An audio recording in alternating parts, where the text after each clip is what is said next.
இன்றைக்கி லைவில் ஒரு செமையான சம்பவம் நடந்ததுங்க. இதை கண்டிப்பாக நம்ம ஷேர் பண்ணி தான் ஆகணும். என்னென்னா, இப்போ விக்ரம் வந்து உள்ளே வந்ததுக்கு பிறகு வந்து அவர் மாயாவோட நட்புறாக இருக்கார். அது அவருடைய சொந்த விஷயம். அதெல்லாம் நம்ம வந்து தனிப்பட்ட முறையில் இருக்கிறதெல்லாம் நம்ம சொல்லக்கூடாது. ஒரு கண்டஸ்டன்ஸும் கிடையாது, அவர் ரிவ்யூ பண்ணக்கூட கூடாது நம்ம.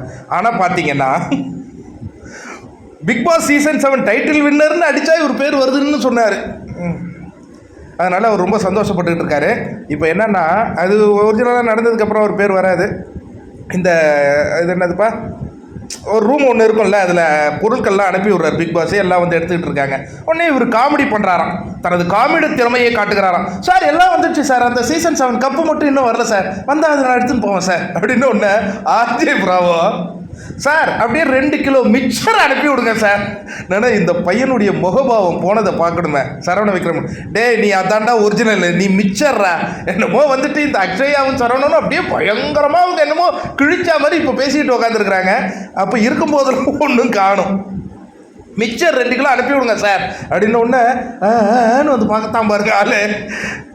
உனக்கும் தான்டா மிக்சர், உனக்கும் உண்டு, எல்லாருக்கும் நான் கொடுக்க போகிறேன், அதுக்கு தான் நீ ஏன் டென்ஷன் ஆகுற அப்படின்னு ஆர்ஜே பார்போ ஒரு சம்பவம் பண்ணாப்புல. ஏன்னா இவன் மிக்சராக இருந்துக்கிட்டு, மிக்சரு கூட மரியாதை உண்டு, நீ மிக்சர் கூட கிடையாது வேற.